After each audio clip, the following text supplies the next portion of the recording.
Chad. Thank you so much. Great to be on.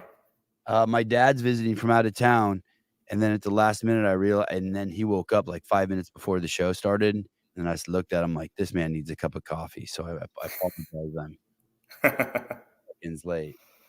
But Papa's coffee, you can't leave a man without coffee at 7. No, I got mine right here. Nice, nice. Hey, what state are you in? Florida, Miami Lakes, Florida. Oh, awesome. You know, I think you've been on my radar since I started the podcast, and I think people have been like telling me, dude, you got to get this guy Chad on the podcast. You got to get this guy Chad on the podcast. And I know we have a little bit of a relationship through Instagram. So great to finally meet you. And as I dug into you, the first thing I couldn't believe that you're already retired from the U.S. military. You did 21 years. Yeah, 21 years. Yeah, I retired officially in December of last year. That's I can't believe how young you look, and you've already have that under your belt. That's crazy, dude. Congratulations. Thank you. How old are you? 40. Wow. So you went in at 19, if my math is correct. Well, so I grew up in Columbus, Ohio. I grew up in a really, really nice area. Had a great family, great school. And, the norm was everyone just goes to Ohio State, OU, a really nice school within the area. And I had planned on going to Toledo or Marshall for sports broadcasting. And September 11th happened my senior year. And so it happened September 11th. My birthday was September 28th. I think like October 10th, I enlisted in the Army. And then I had that entire year to kind of finish. And then I went off to boot camp. Can you remember, Chad? Will you pronounce your last name for me? Sorentino. Sorentino. Oh, that's easy.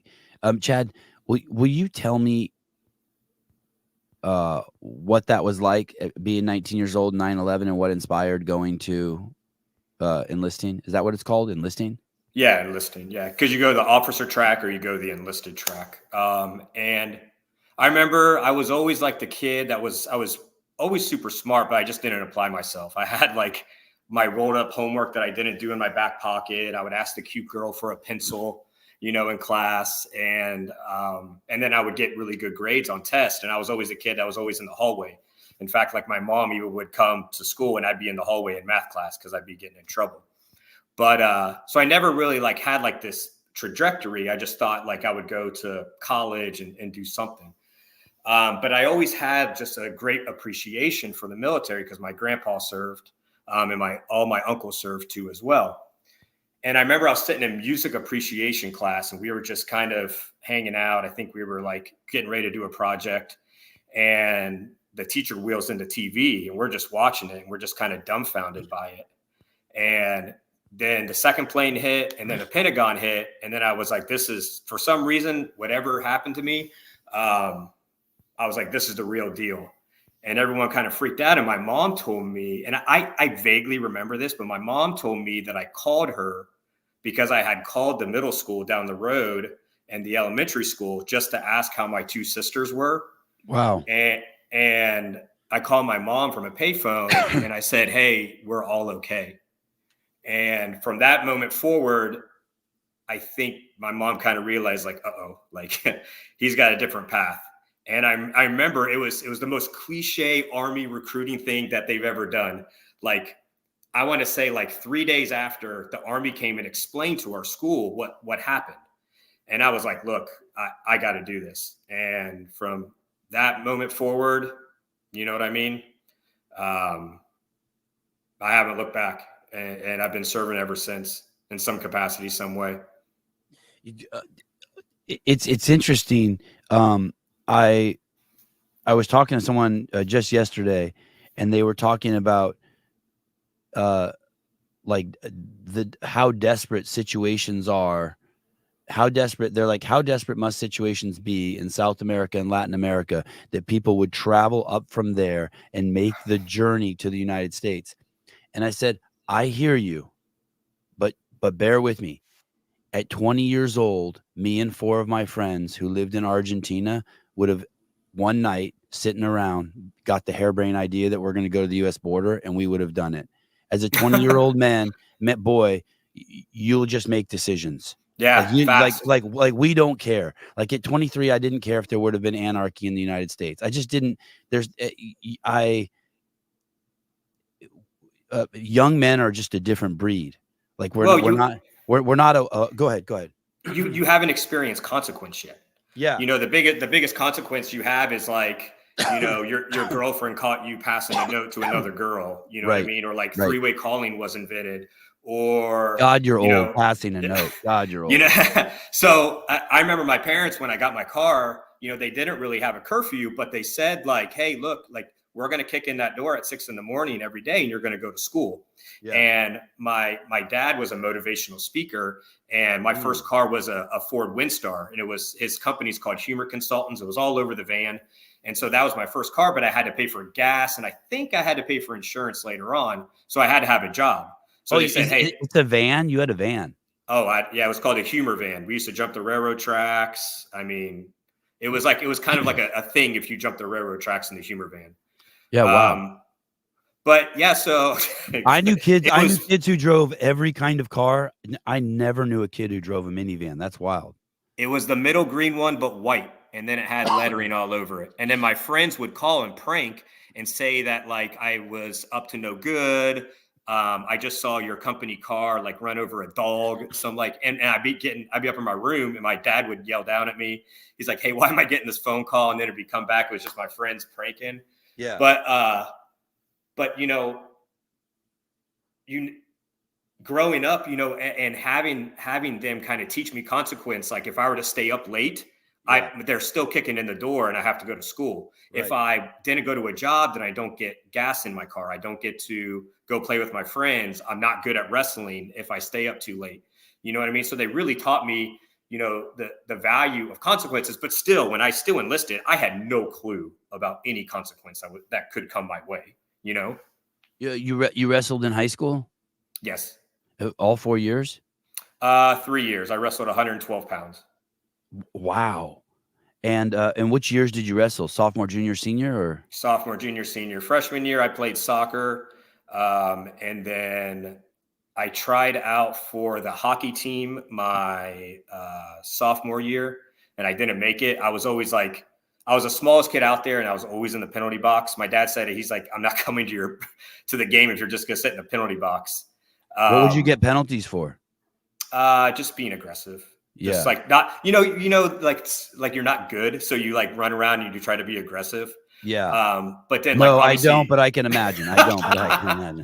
But no, then wrestling took off, and then I was really good at that. And that's where my kind of like established discipline came in. Like, you didn't get to have Thanksgiving because you were beginning to cut weight.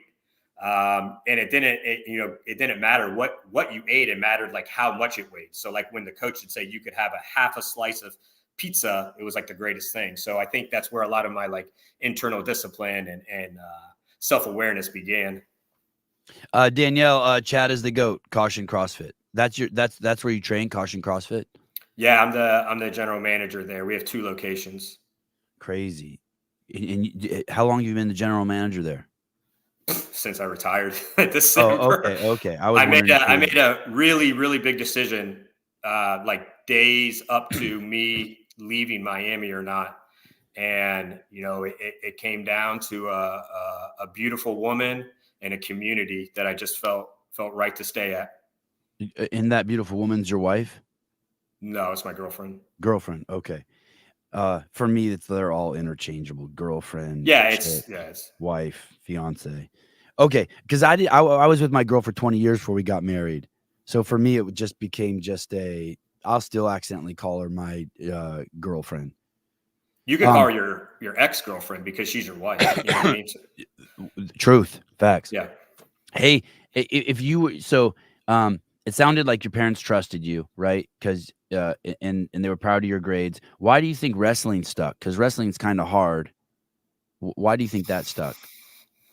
So not kind of hard. It's brutally hard. Wrestling in high school is like you show up there and the coaches like run 10 miles, right? Even in practice. Yeah, and then you're just doing And why I'm good at burpees today is because of wrestling. Like I would say burpees and running are probably my two things that I'm really good at. And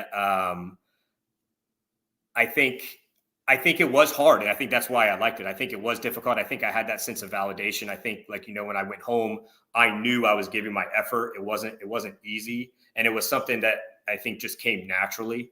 And that allowed me every day to like meet that challenge. Cause like school was easy. School was easy. You got to go hang out with your friends and you got to laugh and you got to flirt and, you really didn't need to do homework. Like, and then especially like you're going to join the Army. Like I'm just waiting until I join the Army.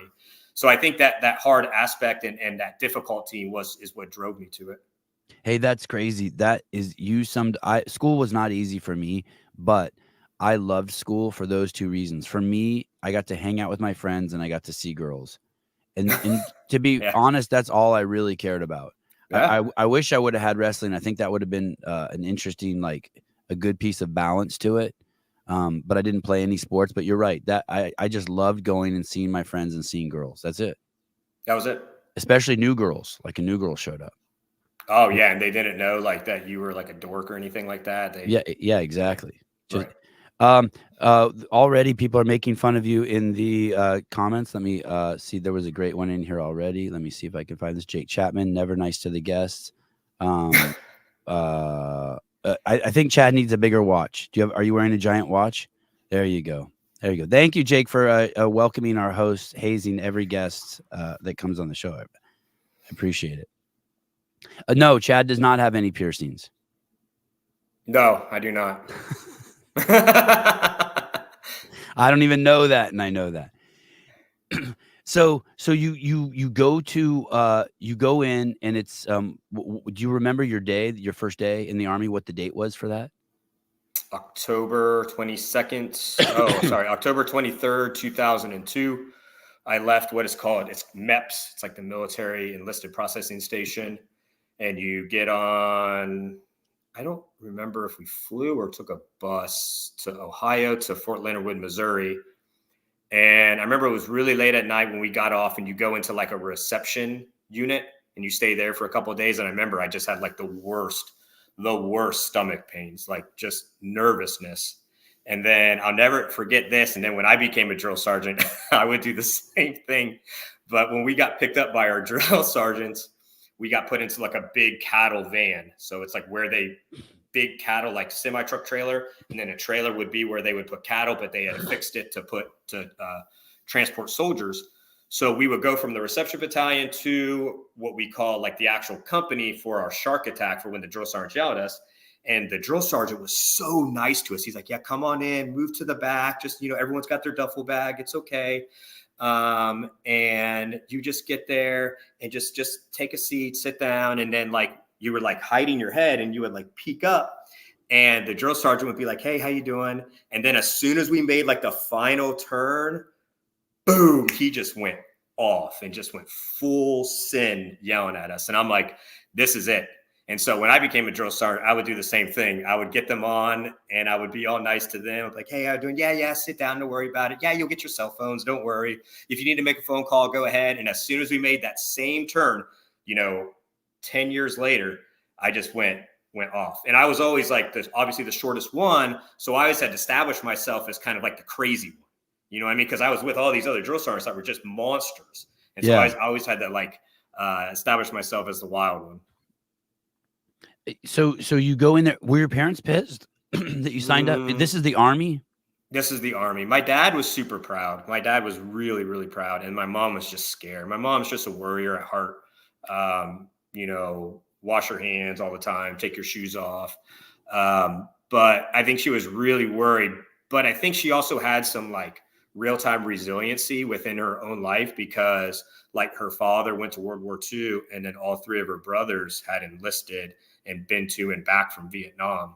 So that was something that was something. And then her middle brother, Uncle David, actually made a career out of it for a while.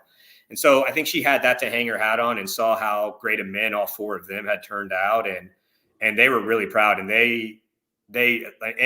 like I said, the community I grew up in, no one really joined the Army because it was kind of like, I don't want to say this in a bad way, but it was kind of like a lower class thing that you would Sure. do, Sure. especially like in Central Ohio, where, you know, you're growing up in these beautiful homes.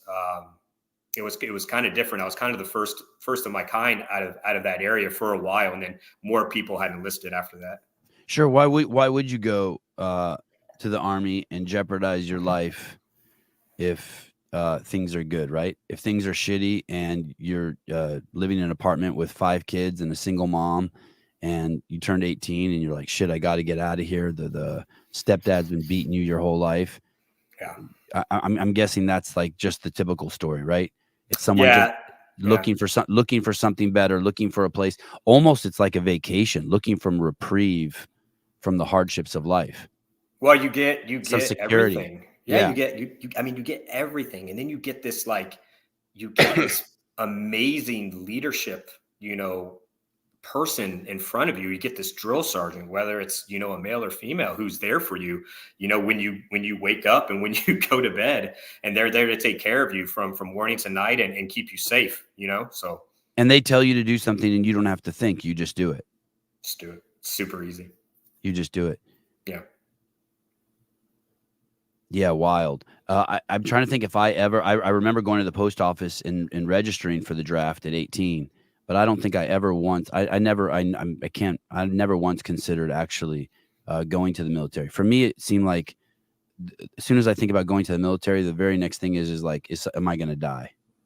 Right? Like that's the first, it just literally goes from one thought to the other. I'm going in the Army, I'm going to die. Or I'm going to be put in a situation where it's going to be me in a field facing another guy with a gun, and one of us isn't going home. That's what I just go right there.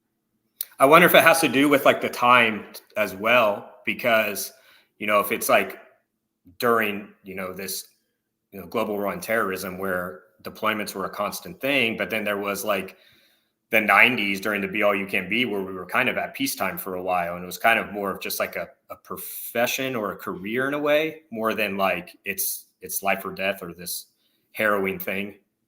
And I didn't know anyone who went. So like I grew up with, you know, I grew up in the Bay Area in California, and so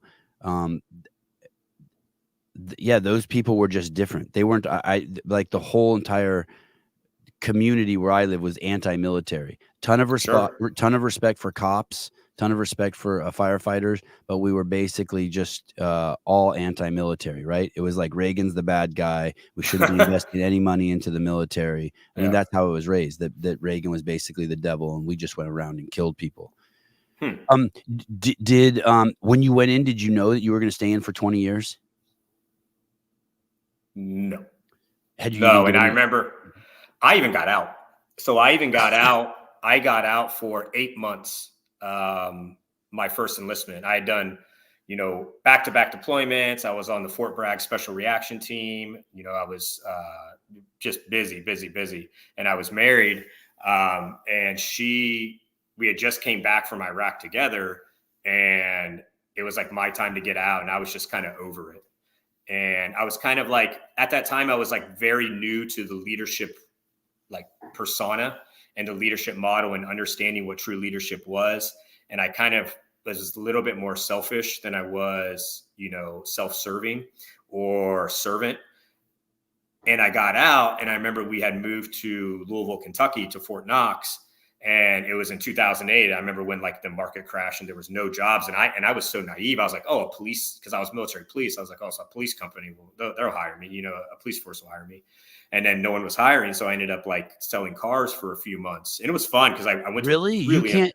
I would think that too, that you could just get out of the military, especially you were an MP. Is that what it is? I just know that. Yeah, they were it was at a hiring freeze. I went to all the local places. I started to go through the Louisville Metro police process. I took the PT test. I took the pre-polygraph worksheet.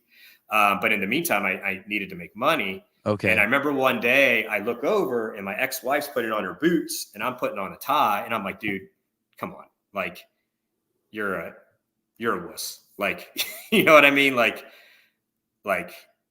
you need to get back in. And when I got back in, I had a new sense of, I had a complete new sense of appreciation for the military. I had a new sense of leadership. I had a new sense of just who I was as a human being. And from then on, that's when it became a career. And that's when, I just devoted so much, so much to, giving to my soldiers and giving to the community.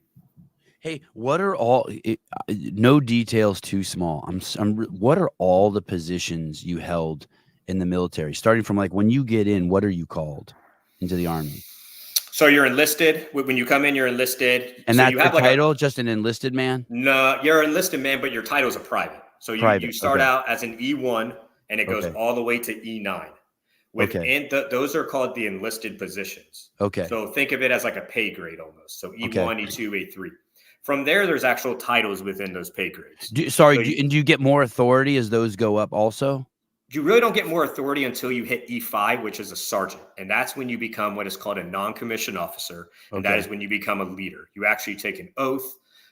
You get promoted. That's where in the military police realm, you're a team leader and you're in charge of 2 soldiers. Okay, bear with me here. Of course. So when you go from E1 to E4, like in Taekwondo, if you just put in the time, you get the belts. I did Taekwondo. Yeah, I did Taekwondo growing up. Yeah. In jiu-jitsu, it's not like that. In jiu-jitsu, No. doesn't matter how much time you put in. If they don't think you're good enough, you don't move up. In the Army, how is it with going from E1 to E5? Is it just putting in the time, or is there some merit component? From E1 to E4, it's basically putting in the time. As long as you don't have a DUI, you're not, a POS, you're not doing something illegal, immoral, or unethical, you're going to make it to specialist. You're going to make it to E4. Okay. To make it to sergeant, you have to have a certain, and it has changed over the years, so I could be wrong, but you have to go to what is called a promotion board. So you have your packet, you dress up in your uniform, you sit in front of a panel of like E8s and E9s, like the highest people within like your battalion, which is like 1,000 people, and they just fire off questions. And this is to go from E4 to E5, not E1, E2. Okay. No. Okay. So then from there, based upon your confidence, more than anything, I mean, you can almost get all that. When I sat on the boards, and I was like reviewing people getting promoted, if you came in and you told me that, you utilize your arms to press out to do a squat, but you told me as confident as anything, I'm like, look, this person is super confident. As long as they meet the standards, we'll give them a go to proceed. But you come in and you get asked basic Army questions. You go through some scenario questions, maybe some hands-on. From there, the board will recommend you to sergeant. And then you have to meet a certain number of points. And the big Army will put out that military police for E5s for the month of September have to meet 550 points. And if private or if Specialist Sorentino meets that criteria, then he'll get promoted that next month. So that occurs for E5 and E6 for sergeant and staff sergeant. Did you get, when you went in front of the board to become an E5, did you get it the very first time? Yeah, I did. And I actually had a big knee brace on too. So like when I had to stand up and do facing movements, it was pretty funny because I had torn up my knee like a couple of days prior. And how did you do that? Playing basketball. Okay. Just on the base. Yeah. Just on the base for just PT. Okay. And you presented well. You presented confident. You weren't fat. You presented well. Your hair was nice. Yeah. Hair was nice. I was shaved. I sat like this and I answered all the questions like I was supposed to. Can you give me an example of a question they might ask? Anything? Within your own words, how would you define leadership? Oh, wow. And do you study for that test? Yeah, you do. And then there's different manuals that we have within the military. Something else would be what is the cyclic function of the M4 rifle? And then you would talk about how you would feed in the magazine, you would chamber that round into the chamber, and then you would fire it. And you would kind of go through that. Okay. And like I said, you could get some wrong. Because no one's perfect, but it's how you display yourself, it's confidence, it's how you wear your uniform. It's also questions too, like basic military history. Do you have a care? Do you take the military as a profession rather than just something that you're doing? Do they ask you straight up then, hey, I don't know what they call you, but E4 Sorentino, do you plan on staying in 20 years? Like, would they They ask you that? do. They do ask you That is a question. That is something too that is kind of, back in the day, if you were to say, you know what, I don't plan on making this career. I kind of want to do 8 years. The old kind of, draconian leadership was like, well, why? Why would I promote you? Why would I want to waste money? And why would we want to do this and waste time? Now to where it's more of I wouldn't say it's softer, but I would say it's more of, leadership is complicated. And it's not the same for everybody. So you never know. You could have the best leader that has been in the military for 8 years, but if you cut him off at like a lower rank and you don't allow him to have soldiers around him that he can inspire or she can inspire, then you're not doing a good service. You know what I mean? To the military. You know what's interesting? What I realized about leadership, I'd never even heard the word leadership until I was, I don't know, I'll make this up, but in my 40s somewhere, right? And it just wasn't in my vernacular. I never used the word leadership. I would never use it. But I now that I'm 52, I realize one of the most powerful choices we have as a human being is who to pick as our leader. Because you get to choose your leader, and that's because you have to lead yourself. It's so, God, that's so true. You have to. Well, that's emotional intelligence. That's having that self-awareness, right? And having that understanding of who you are and the clarity and who you can be. You have to be able to for one, lead yourself, but then also be led to be a leader. Just like when a coach takes a class of another coach, you're a member. Like you're essentially a member within that class, and that's something we always work really hard at our gym too, is making sure that like you can be led, you can be taught, you can be coached. It's a trip. And I'm trying to think. I'm guessing there's people who embody leadership habits, and we'll get into that in a second, what those habits are and define leadership. But there's people who embody like leadership habits, right, and behaviors, and people start to follow them. And then there's people who fake leadership. Yeah. So like when I was put into a leadership position at CrossFit, I just faked it because I didn't know. You don't think people were not just like around you? So there was the media team there, and it was big, and I'd been on the media team forever. And then when I became a leader, my thought was just to the only thing just to make them happy. Like that was my definition of leadership was, hey, just make sure everyone's happy. And there's a piece to it there. But since then, in my mentor in leadership, Dave Castro, because I watched him lead, that was never a component of his leadership. He's one of my mentors too. Like I've looked to him over the years, and in fact, I was able to ask him. He probably doesn't remember, but I ran into him at the airport in Wisconsin, in Madison, and I was kind of on like the downslope of retiring this last year, and I had asked him, what's one thing that really matters as far as like getting out of the military, and he's like, your rank doesn't matter anymore. You have to be who you are. And just like his presence, you just like, as a leader myself, and I'd like to say I pride myself, and I am, you felt just him when he was walking through, you felt like just him coming, and I wanted to go and engage him. And of course he was more than engaging, and really gave me a really good piece of advice. About being yourself, your rank doesn't matter anymore. Yeah, it doesn't. No one cares. Yeah. You know what I mean? Like, and I've never heard Dave talk about leadership. I think he's a little turned off by the subject of it because of all the kind of pop leaders that are out there. But what I ended up the biggest leadership piece that I took away from him, which I think my wife taught me also. She had been trying to teach it to me for years, but don't integrity trumps kindness and making people happy over everything. That really people just want to follow someone with integrity. That way they can choose who their leader is. Right. Yeah. And then you attract a better person too. Maybe that's what it is. I hadn't thought of it. What you said, you choose someone with your emotional intelligence as opposed to your feelings. Well, I think it's just attracting when you see someone being genuine, One of our core values of Caution CrossFit is integrity. Yeah. Whether that's be, putting a score in Wodify, doing the reps right. One thing that I always talk about is, and I know you may not be the best at it, but, putting away your shopping cart Yeah. or, Yeah. Hey, or don't tell anyone this, Chad. I always put my shop. I'm like the kid. Don't I knew you did. I knew please. you did. But just this thing around it, I just like, fuck you.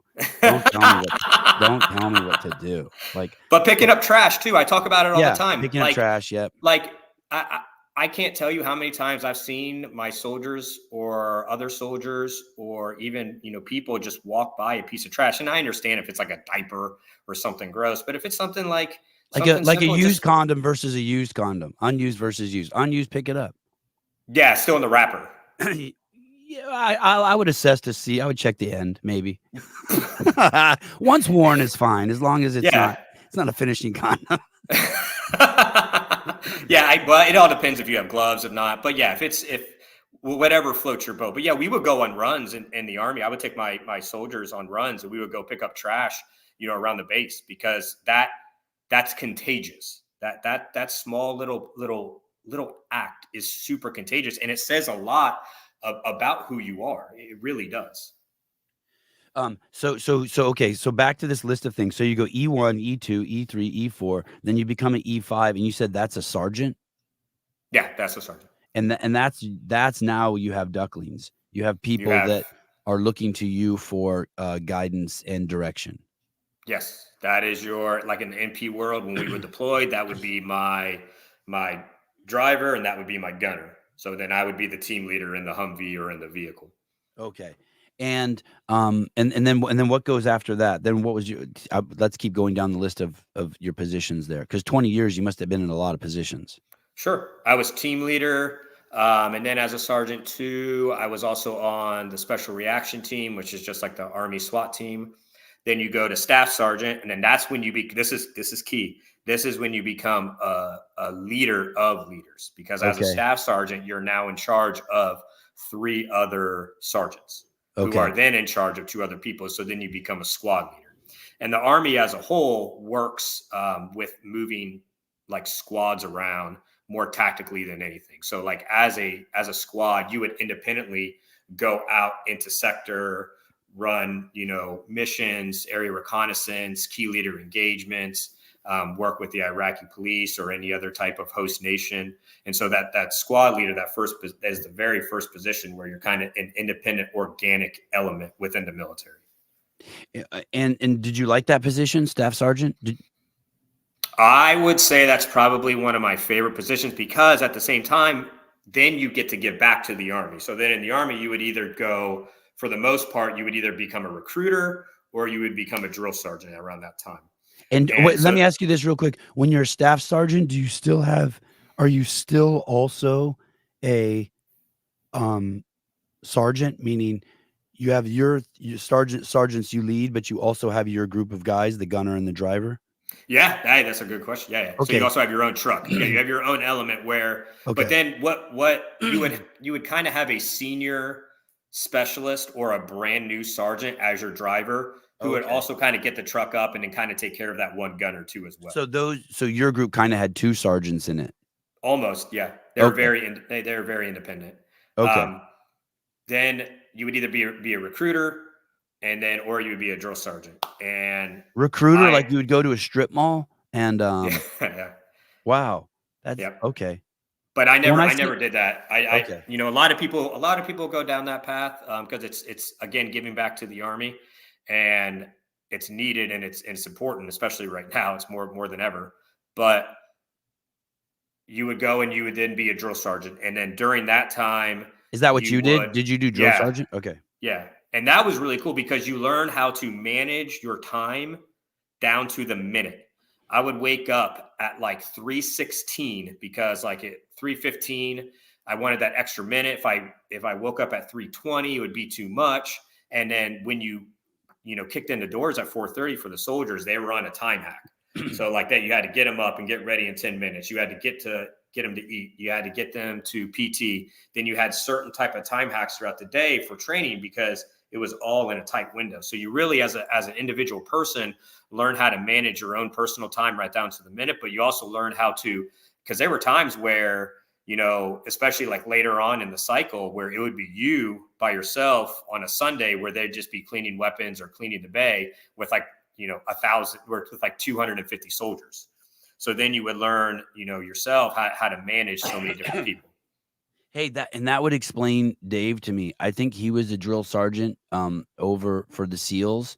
I think he was an instructor there, and you're describing how he managed his life and how he manages the CrossFit Games, and how all those other guys there who are in the military, why they work so well underneath them. That whole thing is like, I've never seen people sync their watches so many times. I've never seen anyone sync their watches until I would see the behind the scenes at the CrossFit Games.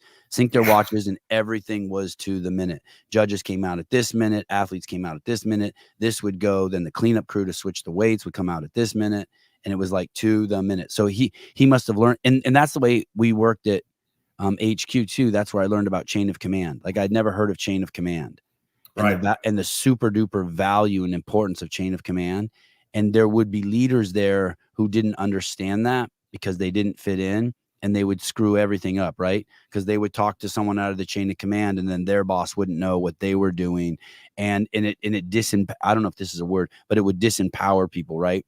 So let's say if the guy at the top of the food chain is giving raises to the guy at the bottom of the food chain, you don't get any value out of the raise. You got to tell it to the dude below you, hey, you can give your team a raise. So then he gets that relationship with those guys. There were all sorts of things like that. That would be like the most Well, simple. But yeah, I learned that's all that from perfect. Dave. Yeah. Yeah. Yeah, no, it's perfect. And I remember when I became a platoon sergeant, and I was in charge of 40 people, and I actually was then paired with an officer.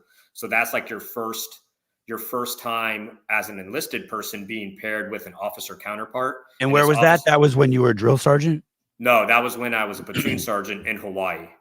Okay. And so you then are now mentoring this brand new lieutenant who just came out of West Point or college, but you also have 40 soldiers. So then you're in charge of those staff sergeants. But whenever I would ask for feedback and counseling sessions with my subordinates, I would always ask them, you know, what's one thing I would do good? And they said, you know, you would always empower me. And I always thought that was something that I pride myself in, was giving people the ability to make decisions. Just like, you know, in the military, we have something called mission command. And if you look at a very famous incident that occurred in history, the jumps by the airborne in D-Day, they understood what the mission was. They were briefed, you know, from the bottom person, what was the end state and how to get to the end state. So when, you know, the soldiers jumped in Normandy and they all got discombobulated and lost, they were in packs of like 2 or 3, but they knew the mission.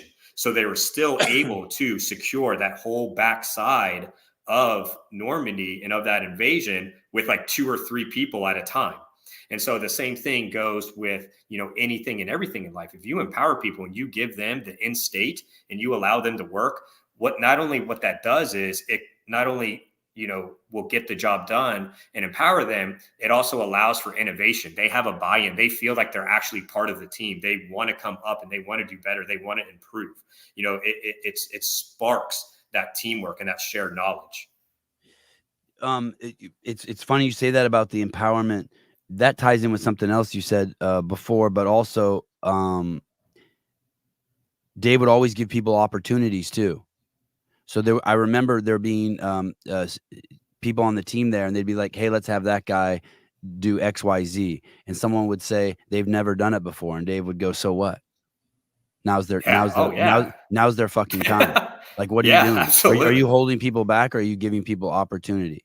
And people would freak out, and that would also separate the herd, right? The people who were given that, and they would say, "Yes, I'll do it," and then come home and be like, "What the fuck? I don't know what I'm doing." Yeah. But I would say 90% of the time, those people rose to the occasion and killed it. And then they would all look back and be like, "Fuck, Dave gave me that opportunity. He believed in me." That's And then such now they can teach that to people. That's the cool yeah. thing. They You could mean say, "Hey, look, you I mean was there." teach that behavior of empowering people? Yes. Yes, yeah, Yeah. yeah, Yeah. yeah. It is contagious like that. Okay, you went from drill sergeant then to platoon sergeant? Well, Or is there there was I went back to Fort Knox and I kind of had to do like staff time. I was like the operations sergeant. And then I was actually in charge of the SRT at Fort Knox for a little bit. What's But I was SRT? like the special reaction team. Oh, okay. And then, but I was like the operations sergeant for the military police detachment there. And so I got to work, hand in hand with like the fire department on base, with the people that were, in charge of planning like the big concerts and the different type of events that would happen. And that is kind of where I had a really good commander, who actually is the one who introduced me to CrossFit, was during my time there in 2014. Because I was the master fitness trainer. I was at one time I was like 175 pounds, like little short, stocky bodybuilder. I could always run, and then I used to make fun of CrossFit. I thought it was just silly. I thought it was stupid. I mean, I was like, this is just like a gimmick. I remember even the canine detachment led physical training one day, and they did the workout 7. And that was my first CrossFit workout I did without any knowledge of CrossFit. And I was like half repping my handstand push-ups. I wasn't doing anything right. And I had like this, I was like, oh, I got this time. And they're like, you didn't, but and then I remember going into my commander's office, because the ops sergeant always takes the commander's intent and puts it out to the rest of the unit and puts it into fruition. And I'd always see Supple Leopard on his desk, and he would always talk about CrossFit. He had nanos, like Nano 2s on. And this was 2014, and I was making fun of it. And Captain Hahn, I can call him old Nate Dogg now since he's not in charge of me. But he's the one, he's like, all right, if you're making fun of it, I'm going to send you to level 1 on the Army's dime. And he sent me to the Mecca, to CrossFit Mayhem, in 2014, where Rich was there the entire time, and James Hobart was my flow master. Wow. And it was at the old place, the one next to the donut. And I remember I wore like my Army PT shorts and like a dorky shirt. I remember Rich making fun of me, saying like, what size do you want, a medium? And then like during every breakout session, I was the one that got called into the middle. Like, and here I thought I was the master fitness trainer, and I thought I at least had deadlifts down. Nope. And then when it came to the push jerk, Sevon, they had to pull me to the side again to go over the push jerk. Like James Hobart like took me to the side during another break to kind of go over it. And then during the med ball workout, I was doing it wrong. And my coach, Rich, was like yelling at me to keep going because he wanted my coach to fix me. And I probably did like 37 med ball cleans in a row with Rich in my face. And I came home that Sunday. Was he an L1 instructor then? No, he was just there, and he was there all day. It was super nice and super kind. And like to have the dogs run around, as you're taking the test and everything. It was just, you really felt that instant sense of community with him being there. I came home and I told my ex-wife, like, I'm doing CrossFit, and I built a gym in the backyard. And that's what started my whole, I would say, profession, my new profession now. Hey, was there a moment in the L1, or was it like a slow click for you? Or was there a moment when you're like, oh shit, this is for me? The thrusters, I was like, this is hard. This reminds me of wrestling practice. I'm not good at this at all. And I'm getting like, people were done, and I thought I was fit. And I think that right there realized, like, I took my own responsibility. Like, I'm supposed to be the protector of my family. I'm supposed to be the protector of this nation, and there's people fitter than me. So I want to find something that's going to allow me to be, the baddest mofo anyone would ever encounter on the battlefield. And that's where I felt CrossFit was at. And what's fascinating about that is the thruster, that workout that Greg made Fran, the thruster pull-up workout, 21-15-9, that was the one at 15 years old that he made up. And it was the thrusters that was, making him and his friends puke. And he's like, all right, this is the one. That's awesome. Yeah. I didn't know that. That. That's cool. Yeah. And I remember for me, totally the thruster was the most, 2006, that was the most fascinating thing to me. Like, wow, people are repping these out at 95 pounds. This is wild. Yeah. Wow. Did you do Fran at that L1? No, it was the thrusters and then something else. Was it the burpees? Was it the thrusters? Because I remember he used to do Fran. I remember your story that you would talk about. People started falling off the bars, and I think there was concern about lawsuits. Yeah, it I'll was have to pull thrust. up It those. had to be thrusters and burpees. It had to be. It was like because I think when I redid it back in Omaha, when I redid my L1, it was thrusters and burpees. And when you came back and spoke to Captain Han, were you like, "Oh shit, dude"? Hey, did you resent him for sending you at first? Or were you like, "Fuck"? Like you went into your L1 a hater, right? You're like, A like, like, big hater. like this And might then as with well be Soul Cycle. it, something I don't know what Yeah. it was. I was like, dude, I'm in the army. I was a drill sergeant. And then everyone started. I remember everyone. They're like, all right, get ready for the workout, and everyone started putting on these like wrist wraps and knee sleeves. I'm just standing there in my stupid army shorts, Yeah, that's having awesome. no clue what's about to happen, and then it happened. So And then so when you came back, did you remember your first conversation with Captain Han where you're like, "All right, dude, I'm gonna eat crow. This is the shit." yeah, I said I think we built a gym that had all Rogue weights. I think we absolutely incorporated CrossFit 3 times a week. Everyone was tired of hearing about it. And I remember my back shed. I had my own CrossFit gym in my back shed in Kentucky, and I did that all the way until I left for Hawaii. And then I joined an affiliate there. Christine Young, I did Fran in 2015. Oh, okay. So maybe it was just slowly being pulled out. Okay. So you go back and then and at that point you're a platoon sergeant. Were you platoon sergeant in Hawaii? Yeah, in Hawaii. I was a platoon sergeant. Then I was fortunate enough to kind of be like laterally promoted. And then I was a detachment sergeant. So I was in charge of like the law enforcement detachment for the Army base in Hawaii. Okay, and that's why you thought that when you were done there, you're like, shit, if I was a police officer on an army base, it'll be no problem. What a great thing to have on my resume. Anyone will pick me up. Oh, no, no, no, no, no. That was back in 2008 when Oh, that happened. okay. And then Yeah. what happened after that? What happened after you were the detachment sergeant? Well, Did I you? incorporated, I built a gym there too as well.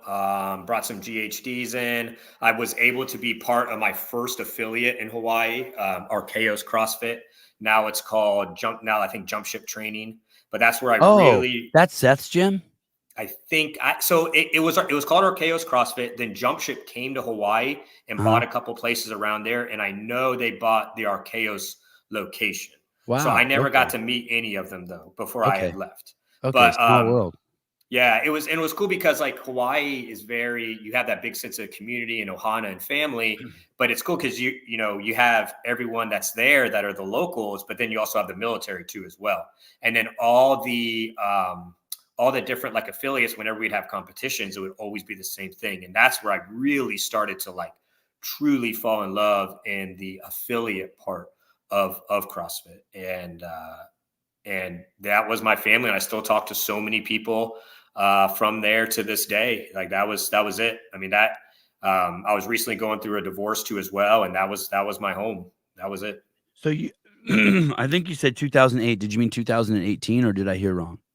2008 is when I got out, but when I moved to Hawaii, I was still in the military. 2008, I got out. I got back in 2009. Right. But when I went to become a platoon sergeant, that was in 2016. Okay. Because yeah. 2016. Okay. And then what happened after there? Did you stay as a platoon sergeant there until you left?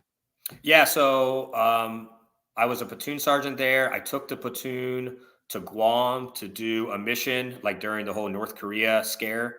Came back. I was then a detachment sergeant, and for the detachment law enforcement place in Hawaii. And then I had orders to Fort Leavenworth, Kansas, for a Army University job. And when I went to Kansas, that is where that's where I became really the profession of the coach, and the affiliate there called Valley CrossFit in Lawrence, Kansas, gave me an opportunity to be a coach there While you were in the army. while I was still in the Army. Yeah. And that was your last place that you were in the army was Kansas? My last place was here in Miami. Oh, and you're still in Miami. Mm-hmm. Wow. Why didn't you leave? You're an Ohio boy. I am. Well, LeBron left Ohio, so and went to Miami. I, I, I fell in love. I fell in love with the community. I fell in love with my lady. I fell in love with the gym, and I fell in love with my GG athletes. What's what are GG athletes? GG's Playhouse is the nonprofit place that I coach athletes with Down syndrome. And so that doesn't take place in Caution CrossFit? Well, so it originated in Caution CrossFit because of our location. So we have over 662 members between two locations. Our one location is in Pembroke Pines, and that has 88 members. So our Miami Lakes location has over 500 members at it. Wow. And yeah, and they've been an affiliate for 13 years. Dominic Marisi is the owner, and he's actually going to the CrossFit Games as a Masters athlete this year. So he made it. And the office manager of Gigi's Playhouse was driving around and just saw our sign and came in and talked to Dominic and asked if there was a coach or anybody that was passionate with working with athletes with special needs. And he's like, I've got just a coach for it. I've got Chad, and that's his passion. That's something that I've always been passionate about because of growing up. My best friend, Robbie, who has muscular dystrophy, he's my hero. He's my inspiration. He's the one that keeps me going. He's the person that if there's anything that defines who I am today, it's because of him. And growing up, our parents, he just grew up down the road from me. In the same court, but in the same court in the cul-de-sac. Our parents made sure that we were always together. And I would hang out. Is he the same age as you? Is he the same age as you? Yeah, he's the same age as me. Yeah, he's a teacher online. He's got a son. He's a grandfather. He's married. In fact, I'm going to be the officiant of his son's wedding in September. So I would ride the short bus with him, but I would go hang out in the resource room with him. And in the resource room, you were back then, there wasn't really separated based upon, cognitive disability, physical disability. And I grew a sense of compassion and empathy for everyone. And from that day forward, I knew that part of my service was going to be to give back in some type of way, and finding out that movement is universal and anyone can speak it. I found that through CrossFit and through movement that I can inspire and I can help out any way I can. What was this guy's name? Robbie Flannery. Robbie. Would Robbie come to your wrestling matches? Oh yeah. Robbie would come to my wrestling. Robbie and I got drunk for the first time together. Robbie and I would get in trouble a lot together. I remember when we first had a sip of beer at his dad's place, I would jump on the back of his wheelchair and we would go around the neighborhood. I think he ran into a couple parked cars a couple times. I used to put pillows on him, and then he would be the hockey goalie. Because I remember in 7th grade, his mom pulled me aside. It was do not treat him any differently. And I said, you got it. And then from there, we were a team. So his whole life he spent in a wheelchair? Yes. In muscular dystrophy, I'm looking it up. It's a rare group of genetic disorders that causes skeletal muscles to weaken and break down over time. Yes. So I guess it's everyone's like that, right? You reach your peak and then you wane. But for people with muscular dystrophy, it starts to wane sooner. Well, there's different, I guess, a spectrum of it in a sense where we had a classmate named Dan, who I remember in 7th and 8th grade could walk. And by the end of high school, he was in a wheelchair, and, he has since passed away. Robbie has a form where it's a very, very, very slow progression. He's 40 years old, and we call him Papa Wheelie because he's a grandfather, and he's still the same, still amazing. Yeah. And he lived in your court. It was just fortuitous, and you guys were just friends. Same age as you. He's 40 something. Same age. 41. Play video games. You know what I mean? Get on AOL, Instant Messenger, flirt with girls.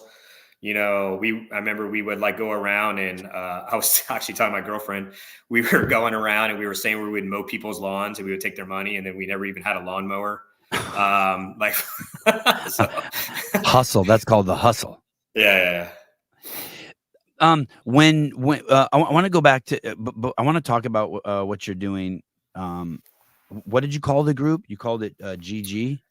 Gigi's Playhouse is a national achievement center for people with Down syndrome. It started in Chicago by a lady named Nancy, and her daughter Gigi has Down syndrome.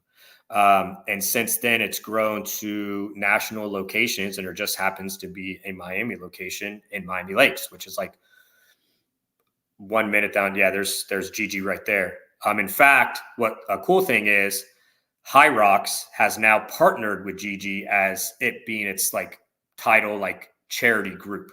So my Oh, athletes got to go to the High Rocks event in Fort Lauderdale this year and announce and be there for the first time for that there's a big partnership, because I think High Rocks USA is out of Chicago, so there's a connection between the people there. you know when I don't know if you know this, but I worked in a home for disabled adults for 5 years, and when I say I worked there, I was there 7 days a week. You know, I lived in their driveway. I lived there with them, Wow. and two of the people, it was 8 apartments, and then I just parked my motorhome on the driveway. And when I worked there, I was the lowest man, and when I left 5 years later, I had 20 people working for me. But it was I remember, if I were to sum up the wildest thing about having a mental disability, was the self-awareness of it, and the fact that those people wanted boyfriends and girlfriends, and they wanted people who didn't have mental disabilities.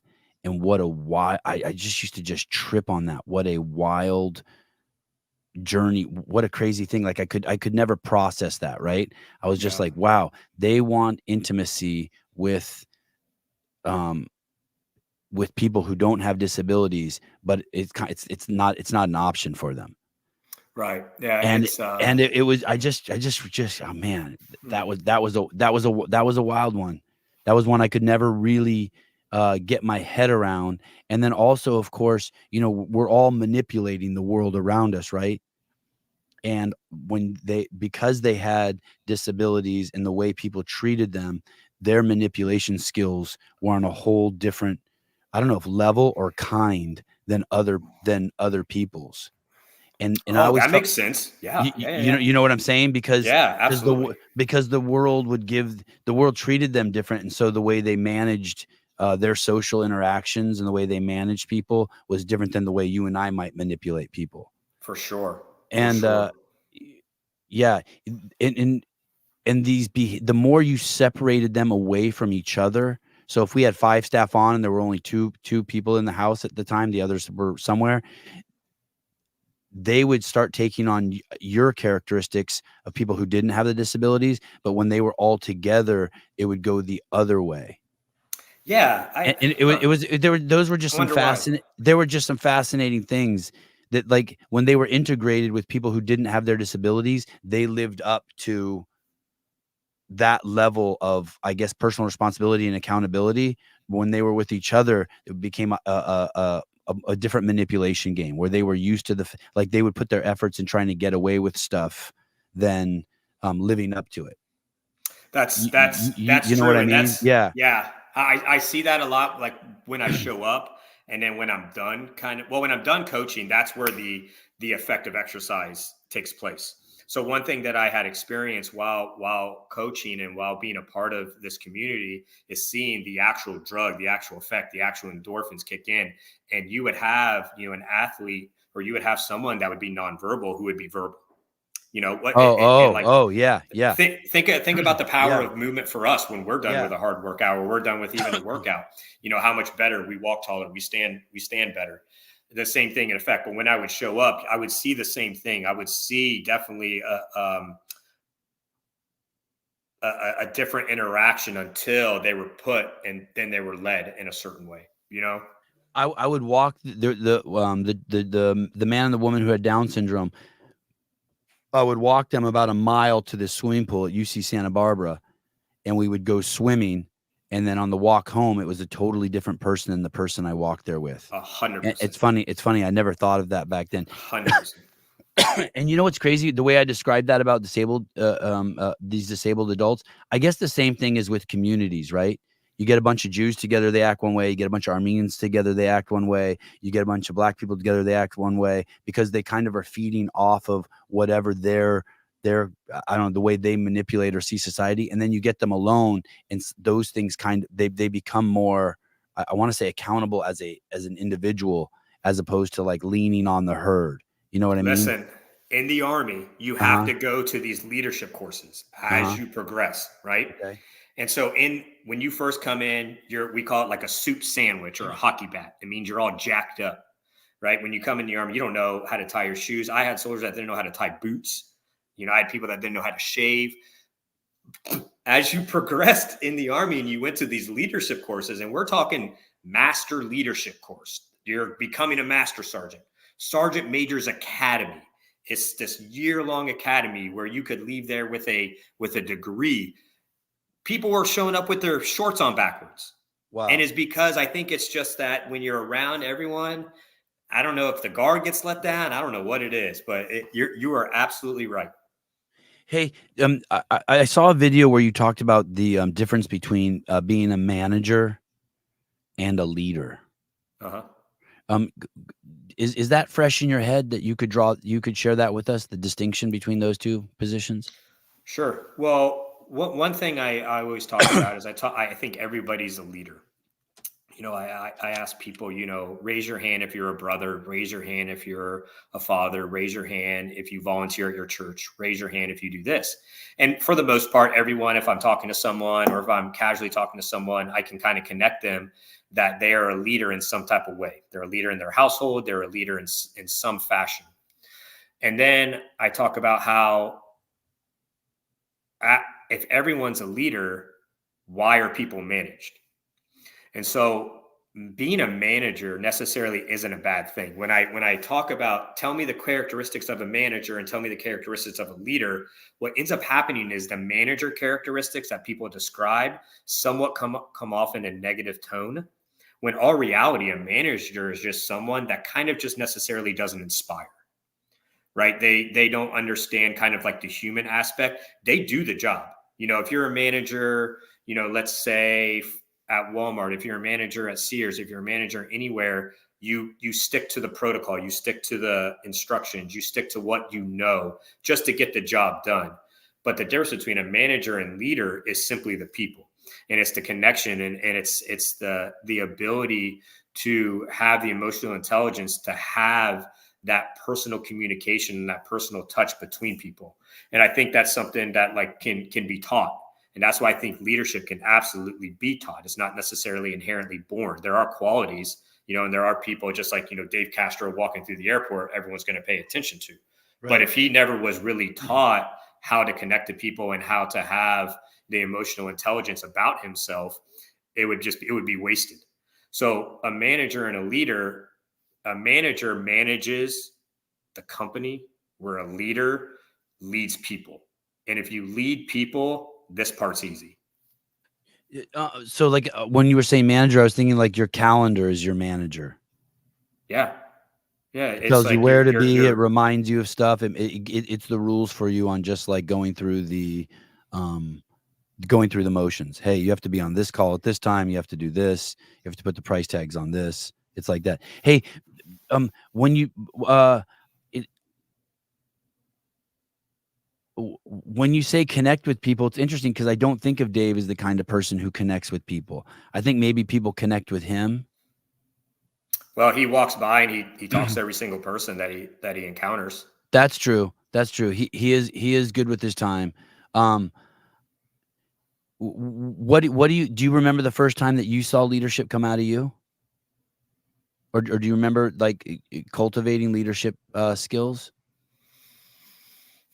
and what they look Well, like? so I Your was I was fortunate early. enough to, yeah, I was fortunate enough to, I think, being a leader of my sisters. I think me being an older brother of my two younger sisters was the first time I really started to display that type of position where I felt I inherently had to protect them or I had to act a certain way. My mom and dad would put, hey, you're the older brother.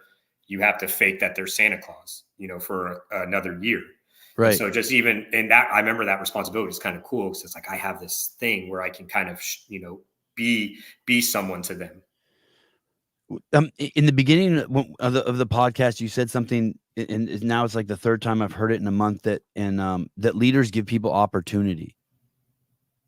And that, for me, that was the first time I saw, oh, that just comes naturally to me.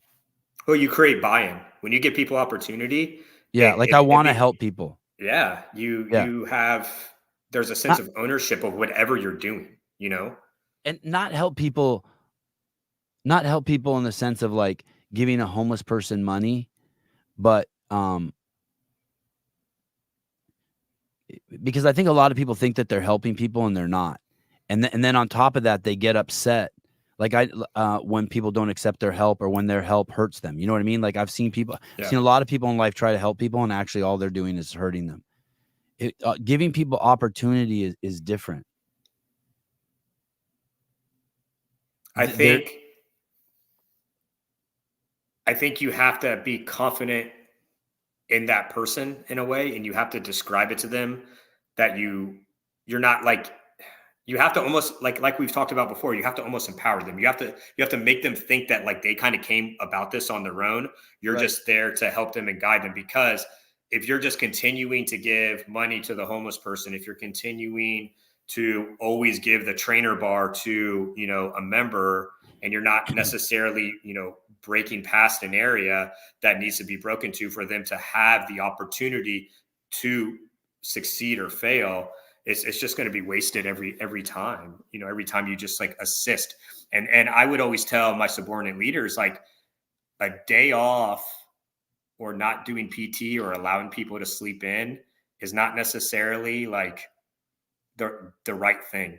There's a time and the place for that. And likership is not leadership. And sometimes you have to be the one that empowers someone to kind of do something hard, because once they have the opportunity, or they, like you said, at headquarters, they were given a project and they failed a couple of times, but then succeeded.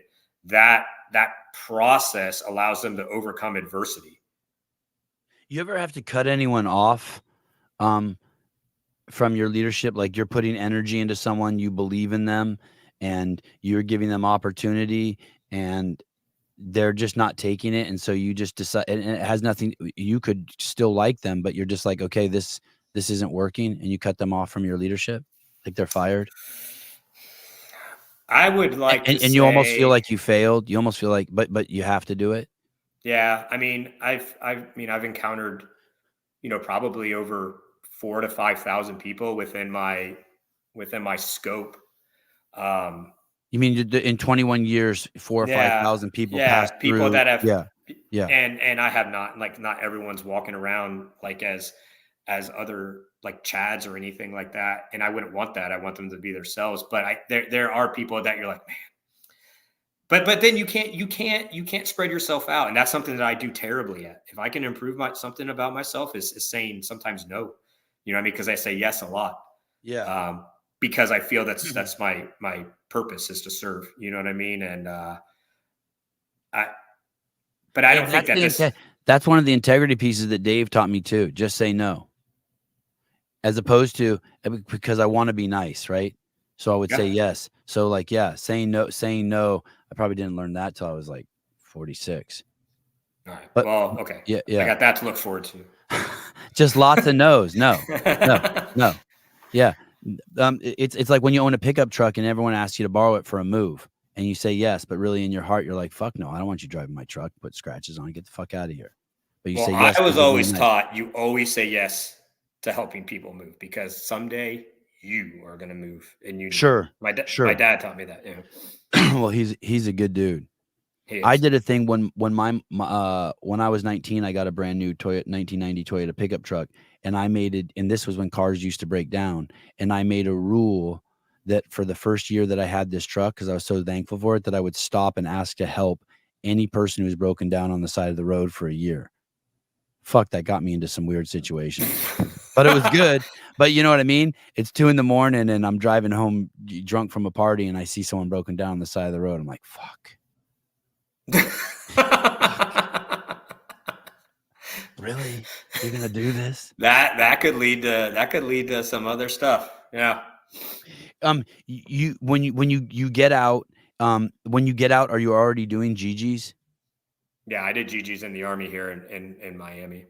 And tell me about your first like kind of experience with that. So tell me about that interaction. Someone came up to you. Like, how did that? I know Well, we touched like, on it a little bit. yeah, like I started out at Caution CrossFit as a member, and I remember I tried it out for the first time, and I'm telling you, I was in a rude awakening. My grandma lived in Los Olas, in Fort Lauderdale for 30 years of her life, and so when I got orders to come to Doral to Southcom, I was like, oh, I know South Florida. This is awesome. I know what Miami's like. And I go to Publix for the first time, and I'm like, hey, do you guys have like a What's that? A grocery store? yeah, it's a grocery. It's like the grocery store of Florida. Like no matter what, if there's a hurricane, the Publix flag will still remain flying. Okay. Um, I went to the grocery store and I was like, "Do you guys have a like rewards program, like a Kroger Plus card?" And the lady goes, no say, no say." And I'm like, "What? Like, what do you mean no say?" And I like had to ask someone else. And then I start like, and then I go to the CrossFit gym and like, I'm like, oh man, I am a fish out of water. And, but the community there, I'm telling you, Sevon, you Because would not, everyone spoke Latin there. yeah, Yeah. yeah.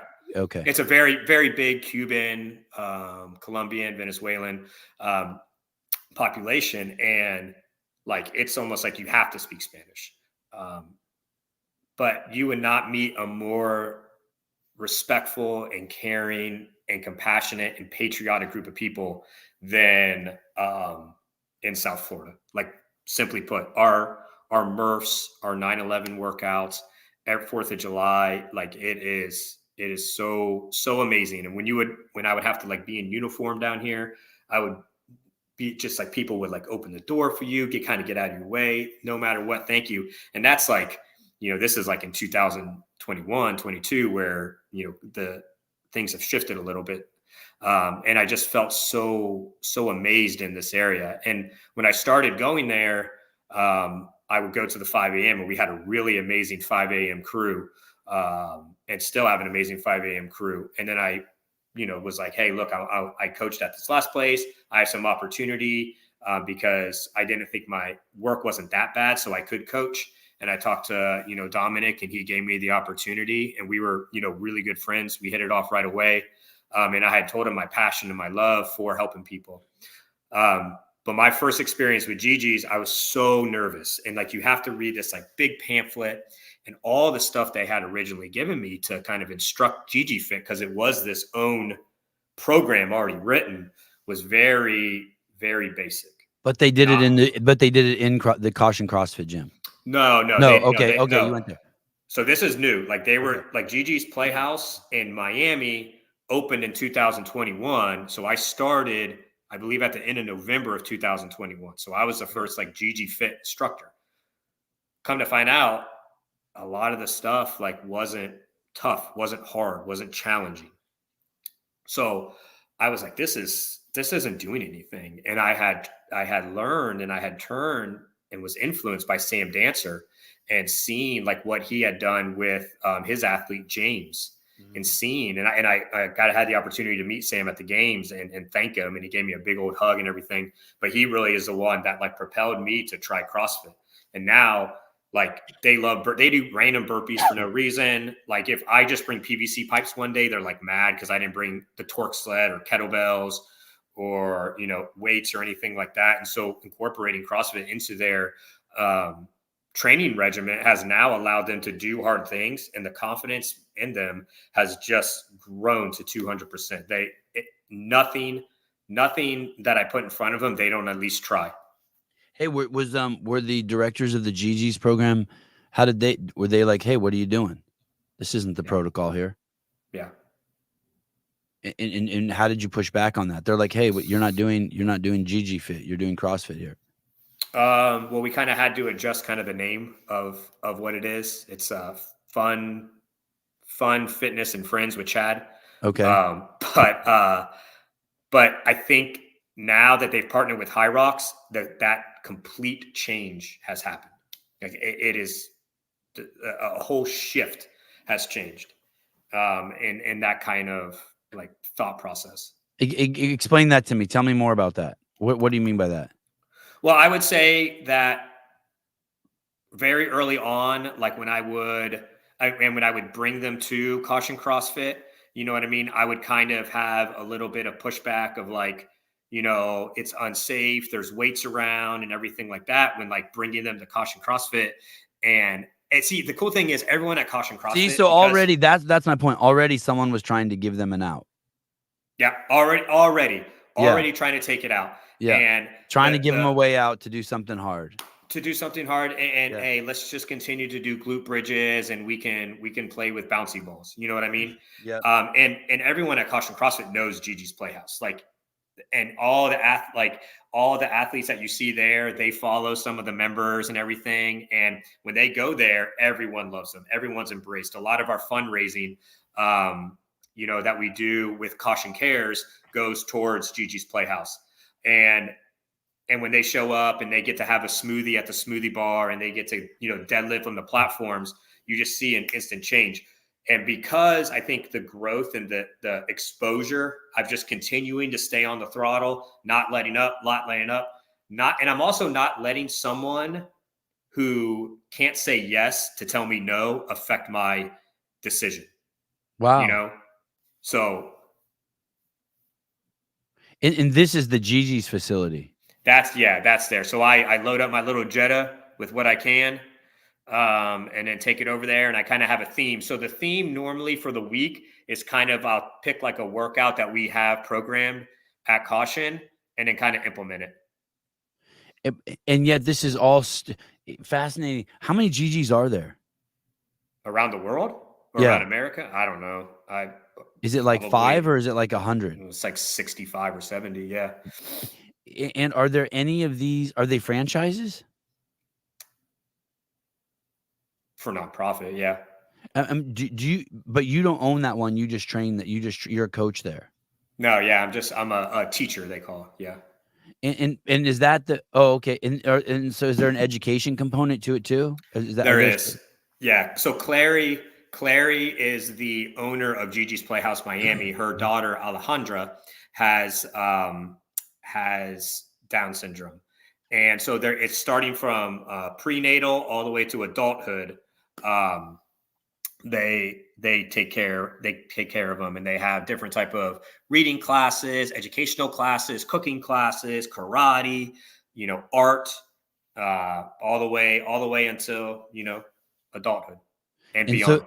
So this is and how long do kids stay there or adults stay there? How old are the well, the Marveline, the girl on the left, she's in her 30s. And then Juan, he's 15. And then Felipe, he's 18 right there. So it varies. And what's the youngest? Sometimes I'll have like Alejandra, who's like, I think 7. She'll come to the class. And is this something like basically the state will allocate money to it? Like if like, let's say if you have a social worker and you're like, hey, I want to say no. How do these? It's 100%. It's 100% from donations, from fundraisers that we do. So those kids' those people's families and parents, they don't pay Gigi's? They don't pay anything. They just come in and they say, hey, I heard about this. Can I sign up? And you're like, okay, we have an opening and we have funding for 3 people. Yep, you can come in. Well, we never say no to anybody. Oh, we wow. Never say no to anybody. And it doesn't even necessarily matter that someone like let's say they are an athlete with autism. Uh-huh. We'll take anybody, especially just to have that opportunity for someone to train or to take a karate class or a cooking class.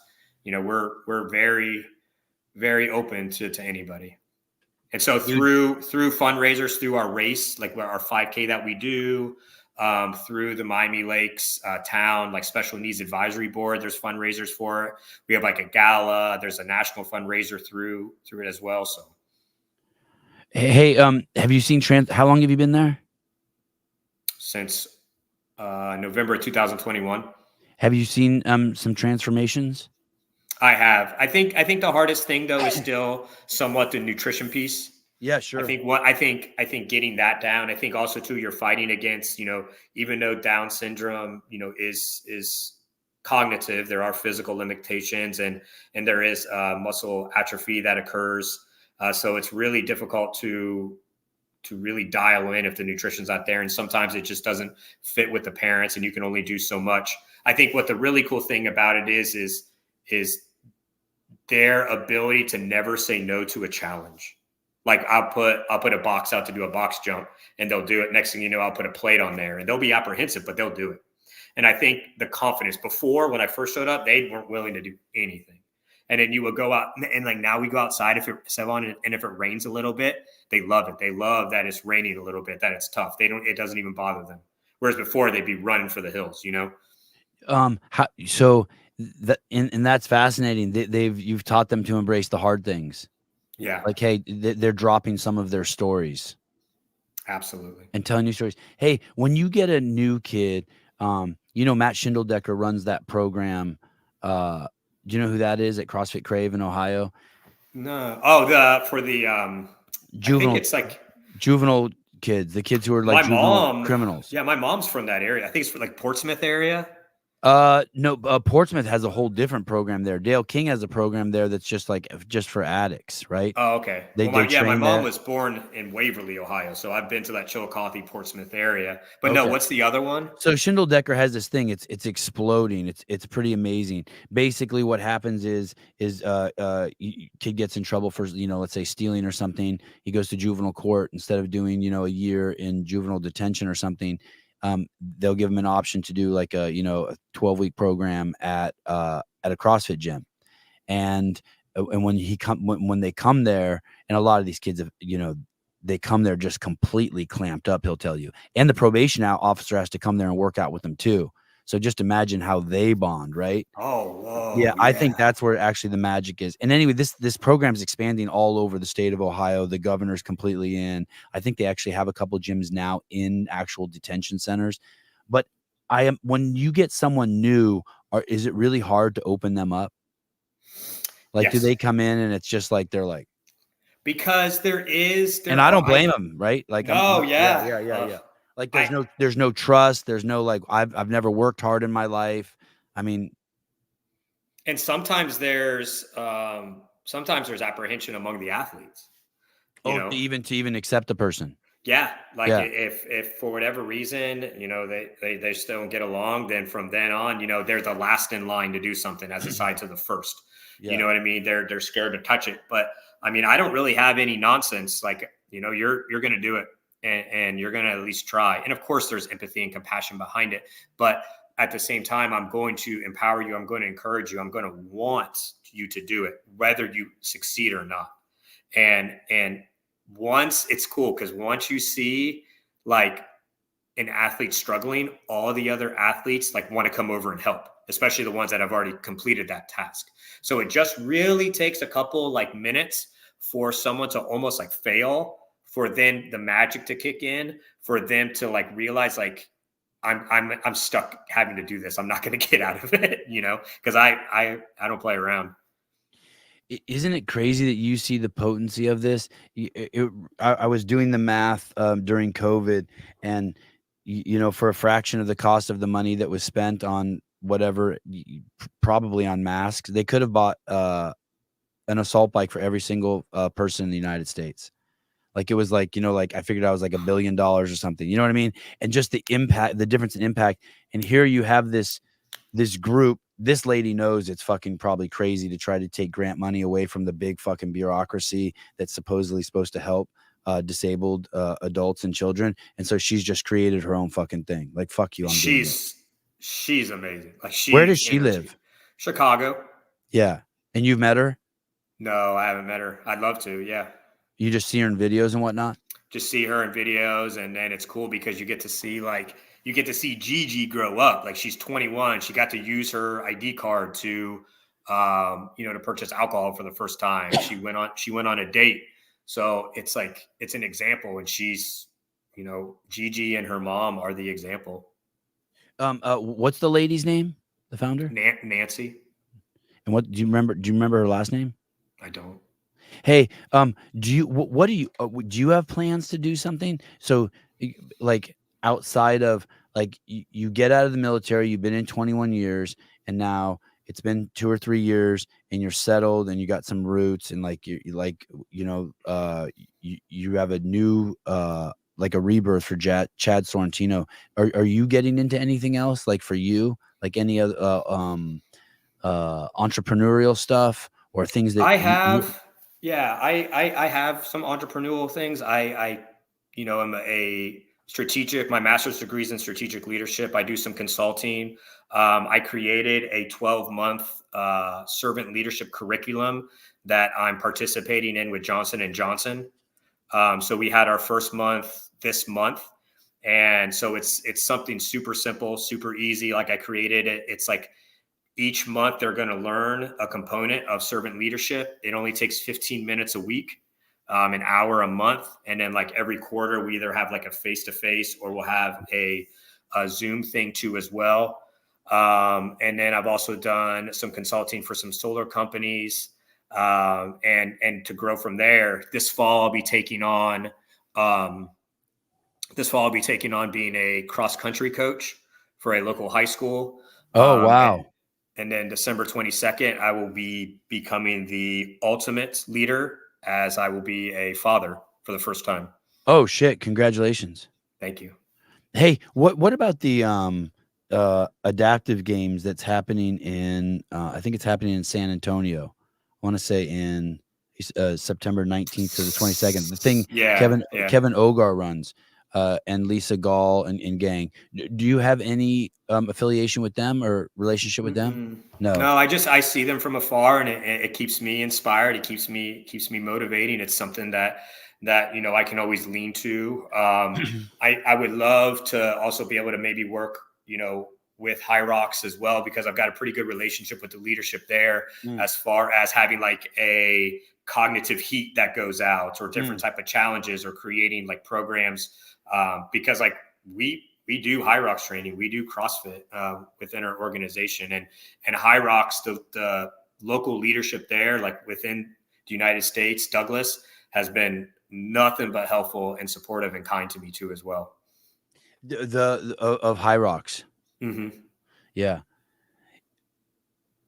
This, so you're having a baby. Yeah, When did you say that is? That's in December? yeah, Yeah, that's awesome. Um, yeah. this 20 years you put in, do you miss it at all? Do you have any regrets getting out? No, No, you're good. no. You did your thing. I still have a lot of people that reach out to me. Mhm. Um, Who are I in? who are in, yeah, and still, warrant advice, and or just have me listen, and just have, Mhm. because like one of the big things, and this, one of the big things about camaraderie is just bitching, just complaining. You know what I Yeah. mean? Having a place to vent and say whatever. And so I just listen for a little bit, and then I'm like, hey, look, um, I'm not in. I don't know how it really is too much, but just know, and I give them my piece of advice, whatever it is. I think I miss maybe like the security, like finance wise. It paid really good towards the end. That would be what I mean. If I'm being honest, the only thing I would miss. Um, but I think there's phases, there's chapters, there's no pun intended, there's eras to your life, and I think me being like available 100% to my soldiers for 21 years was the perfect. And then now that I'm no longer in, I now have the ability to be 100% to my future child too as well, because I always watched and was amazed at people in the military who had to say goodbye to their kids and their spouses and everything like that. And that was something I never really had to experience. So I was able to give 100% to the Army and 100% to leadership. So It's interesting that you're doing the thing with Johnson and Johnson, because when I think of corporate America, just with my own kids in my own life, the boundaries that I draw around me are like crazy important, or the boundaries I draw around them, and then inside, and then I make them like, even though they're imaginary, you make them real, and then inside of there is where you operate. And so you get to operate in this really freely because you know your boundaries so well. So you're just like you said, those guys who jumped out of the airplane, they knew the mission so well, Right. and they knew their boundaries of what needed to be done, that inside of there, when shit went wrong, it didn't matter because they still knew their mission. They were free to get it done by any means necessary. And I'm watching what's happening in corporate America. And one of the parts about leadership is really, I think it gets confused. I'd be curious your take on this. Is it's not telling people what to do, it's drawing the boundaries for them is almost more important, so that then they can get done what they're supposed to do. And in corporate America, because of this cultural, I would call it a cultural revolution we're going through, the boundaries have become so fucked up. Well, they're not clear. The boundaries aren't clear, right? So or they don't make sense. They're asking you to believe stuff that doesn't that doesn't make sense. That you can't even, like, I can tell my kid don't touch my cell phone, and it's just very clear. It just makes sense. And now there's things that just don't make sense to you. You know, you just using the basic thing is maybe forcing people to take drugs if they're going to come into the workplace, or right. Changing the definition of words so that you can't get your head wrapped around it the way maybe you were raised. And it's just caused this fucking, I guess what you said, not clear. It's not clear. And then so I think that's why, like, the Army's definition of leadership is providing purpose, direction, and motivation to accomplish the mission. And I think that if I have the opportunity to provide direction, right, then once the direction is given, and we're all heading down the same path, then I can add the inspiration piece, right? So, but if the direction's never there and we just kind of sit back and we're like, whatever, you know what I mean, this isn't my domain, then you don't necessarily have the opportunity to complain. And so, like, having different opportunities, and like I said, I would say I don't shy away from a lot of things. Like my Dominic, the owner and my close friend, was telling me, he's like, you never say no, whether you know how to do it or not. Like, I had to hang a fan up in the gym and I hung it up terribly, but like, it was still, you never say no to it. Right. You know what I mean? And so I just have that inherent thing in me that I'm just always going to try to do it. You know what I mean?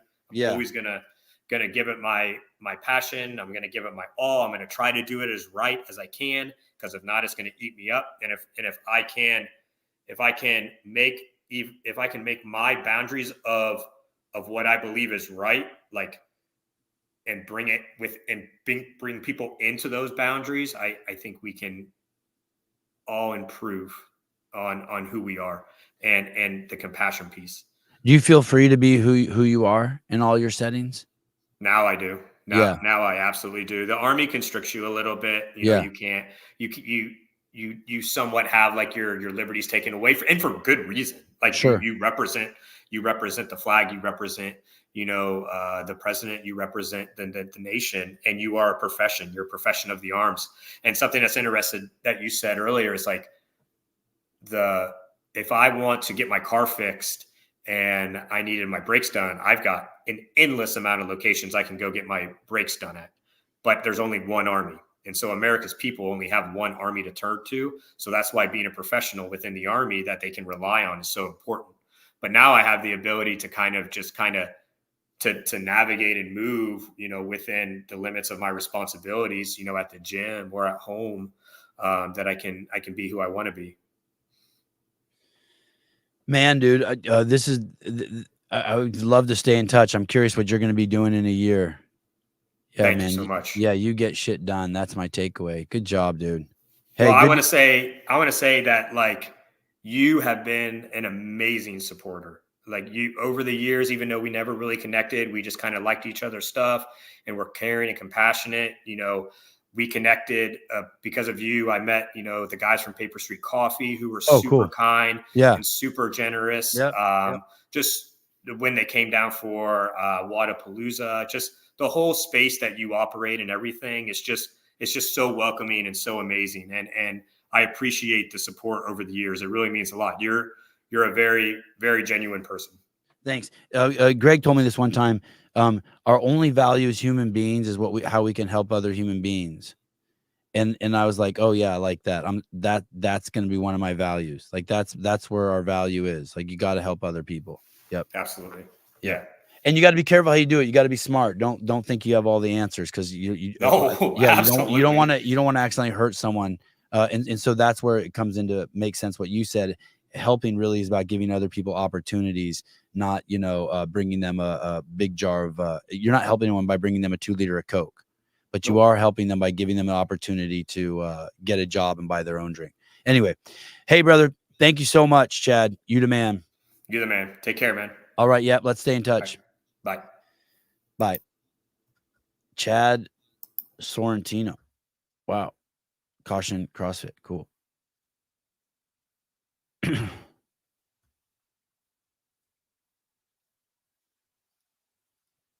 right.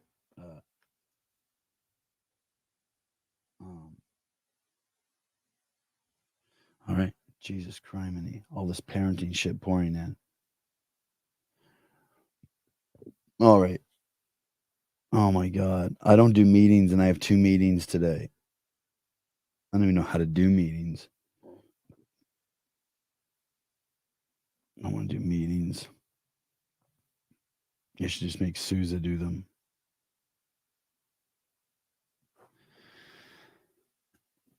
Yeah, that dude's cool as shit. I'm curious what his wife is like. When he said he moved to Miami, I wonder if he married a Latin chick, or if he's getting with a Latin chick, or how his Spanish is. Oh yeah, 11 a.m. tomorrow morning. Get with the programming. I think Souza said. I told Souza I think he's going to switch his show, because I think his show was at 11 a.m. Sevi has a stomach problem. No, I don't have a stomach problem. I'm good. I don't really get stomach problems. Hispanic. What'd I say? Latin? Whatever.